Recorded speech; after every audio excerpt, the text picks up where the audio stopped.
I'm Amanda Gross, and I'm going to give you a lesson today on 3D Build.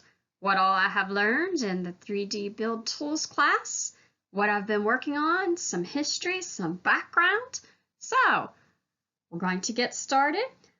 Who better to help me with lessons on 3D Build than my friend, a 3D printer buddy. There he is on the left. He's my 3D printer buddy.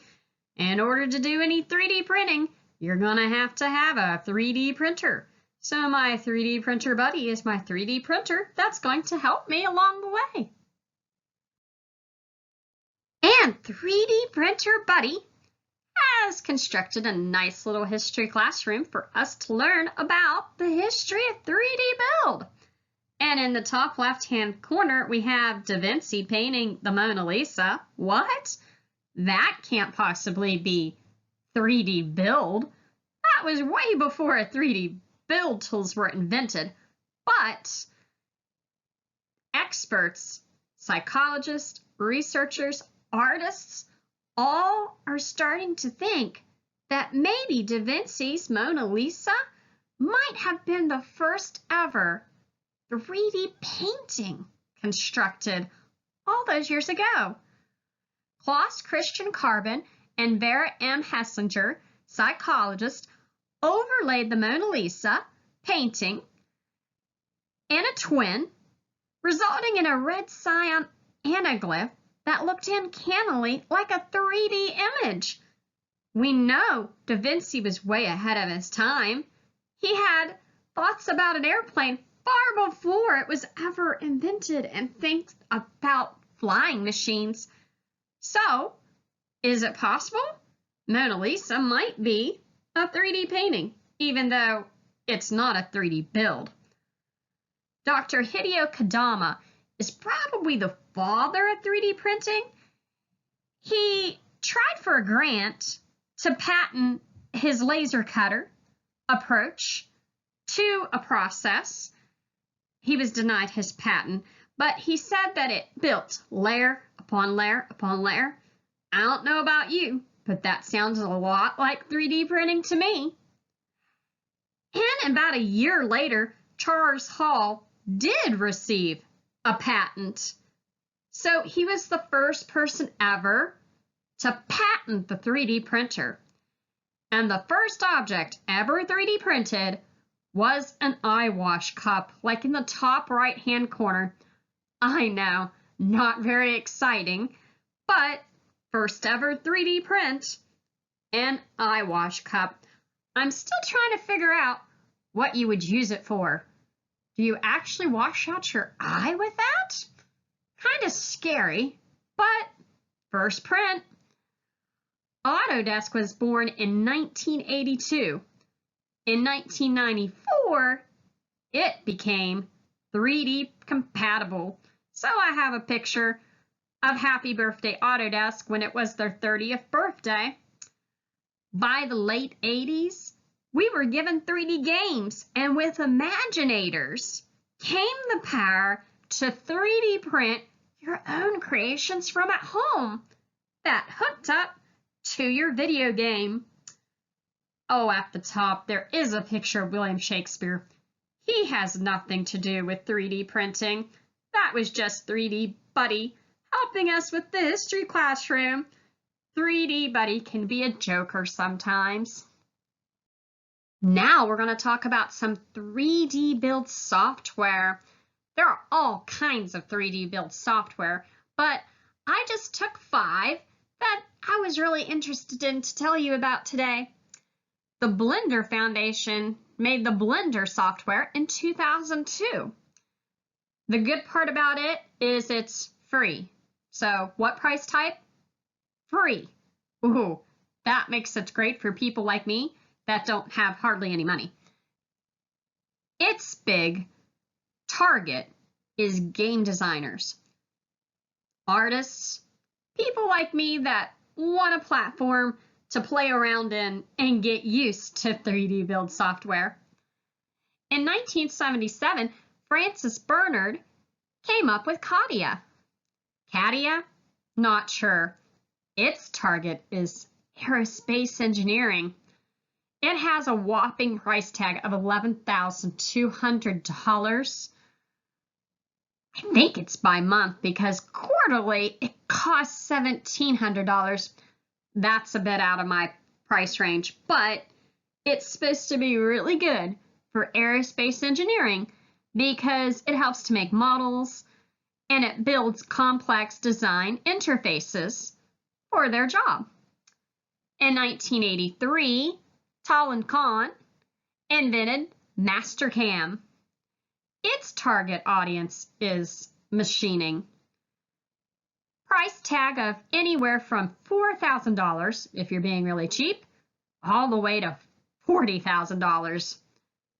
Both of those are way out of my price range. But machining, for companies, Mastercam is supposed to be one of the best programs out there. I also wanted to look at SolidWorks. It was invented in 1993 by the Dassault Systems, John Hirschtick. I'm not sure how to pronounce his name. Its target market was product engineers, also at a price tag of $40,000 or $410 for 3 months. This would be great for machining, parts for assembly, game design as well. SolidWorks is a program that I would love to be able to try, but it's too expensive again for me. So far, the Blender is the one that I could probably get my hands on cheaply that I could play with and learn from. But one more type of 3D build software, Unreal. This one I'm really interested in.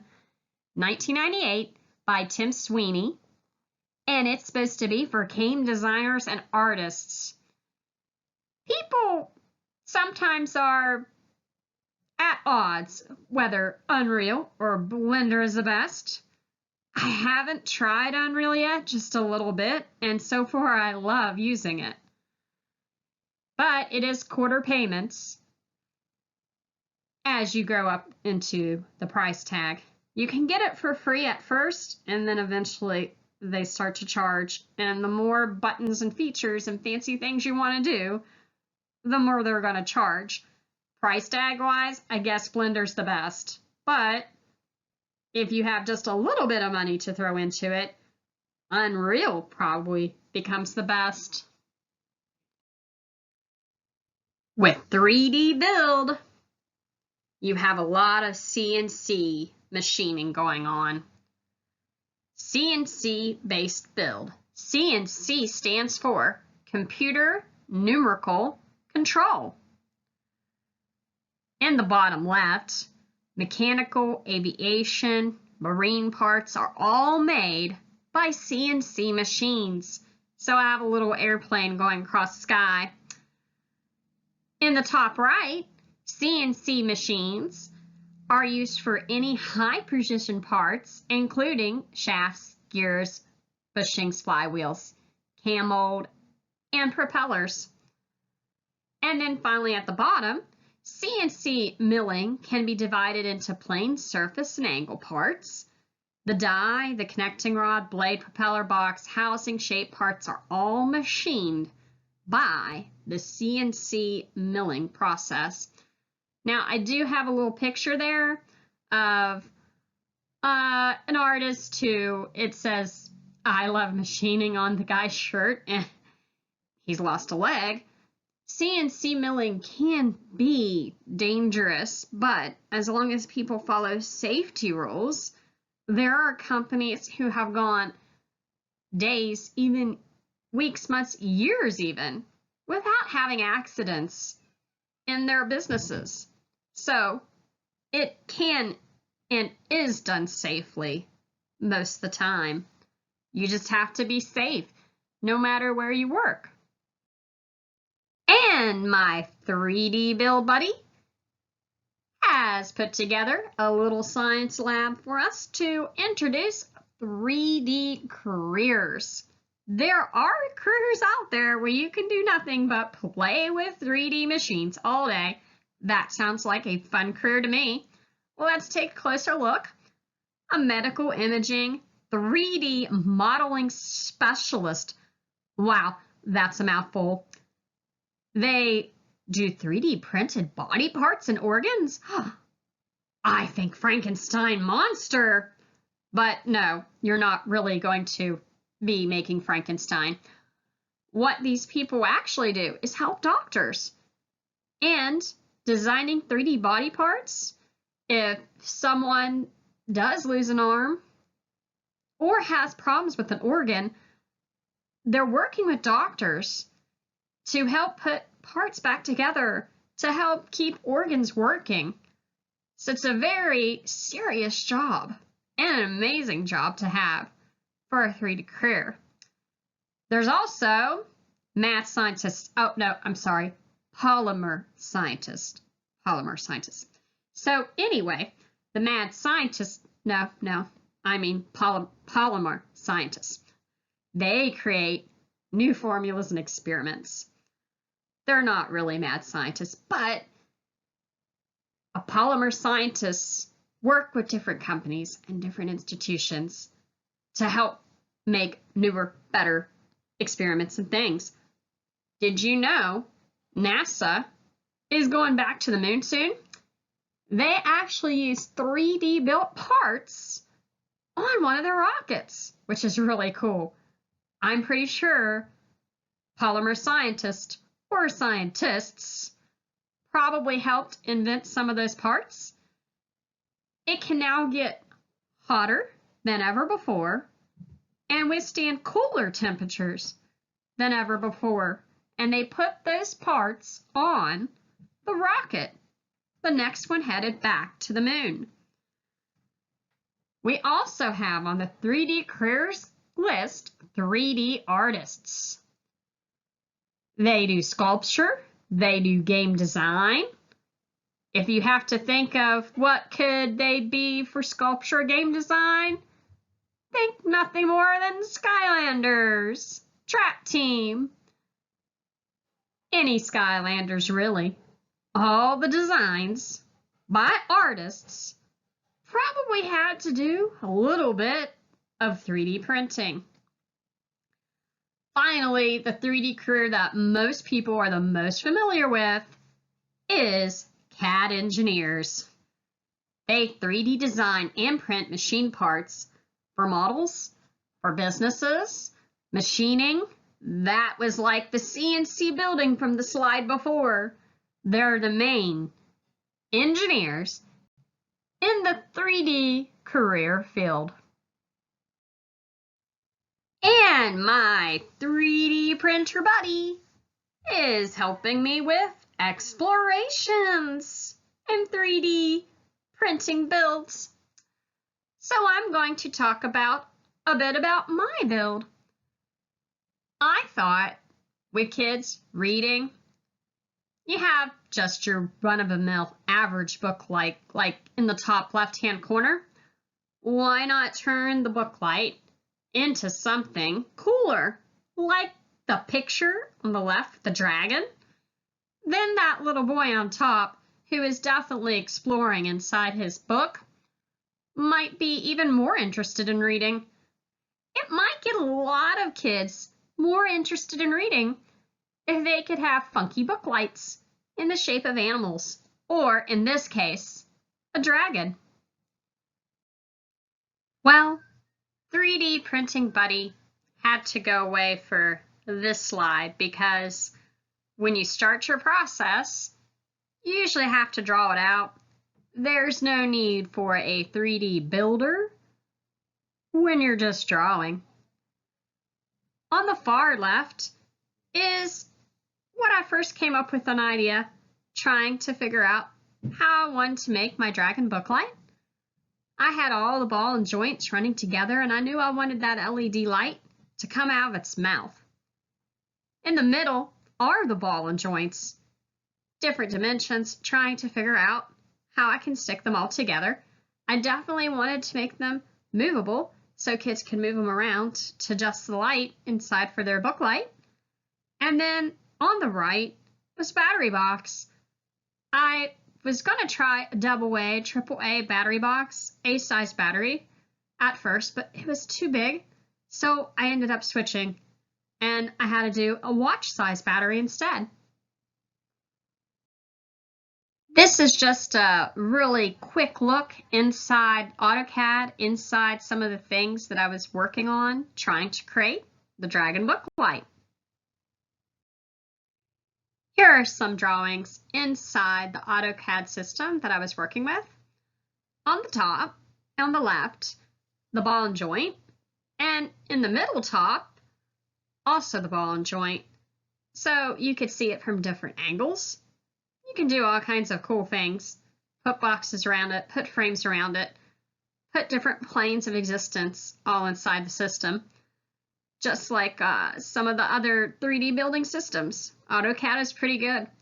And then on the right, a wing that is going to attach to the Dragon Book Light. The bottom, I had the battery box. As I said before, I had to change from the A size to a watch battery. So this is the first drawings inside the AutoCAD system of the battery box. These are all drawings from inside the AutoCAD and a different software program of 3D Builder. On the left, I wanted to turn the entire bottom part of the book clip into a dragon's claw. The middle pictures, well, the left middle picture, I wanted the ball to be big enough to slip the cord for the light into it so that could feed the wires up through.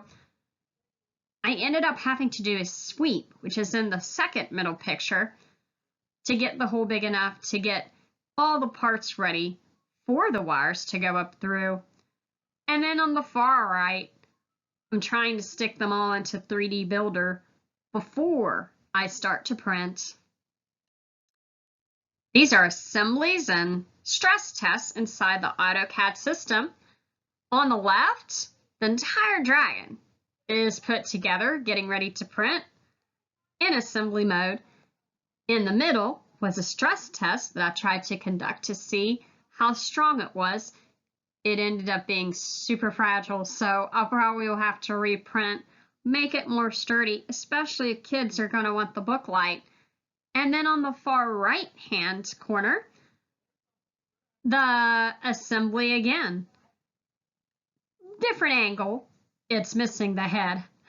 And you can see the little square rectangle there is going to be the lid to the battery box. All coming together into that Dragon Book Light. Oh, 3D Buddy is back. And back to exploration on my 3D printing. My first print, oops, made a mistake. Sometimes a 3D builder acts up and you get the mess that I had in my hand in this picture. I had a reprint. I also need to make them just a little bit bigger so the wires could feed up through the ball and joints. 3D Buddy, he's back on this page again, and on this page, I finally did it. I built my Dragon Book Light. Top right-hand corner, he's sitting there on his rocks, and in the middle, he's reading a book with the light, ready for kids to read with him. So, in the future, I'm gonna have 3D Printer Buddy help me some more. Now that my Dragon Book Light is complete, and if it ever excels and is successful in that avenue, I think I want to make more book lights in the forms of animals, so animal kites. It would encourage more reading of children, maybe in the left corner in their tent with all the lights, because not all kids can have a lit up book tent. They might want a book light, might encourage more reading. And when I'm successful with that, I'd like to try some other things. This is a lawnmower that runs itself. I want to turn into a pup lawnmower. So a pup mower. And that vacuum cleaner is actually 3D printed already. But wouldn't it be cool to 3D print a vacuum cleaner that runs itself and turn into a cat? You would have a cat vac.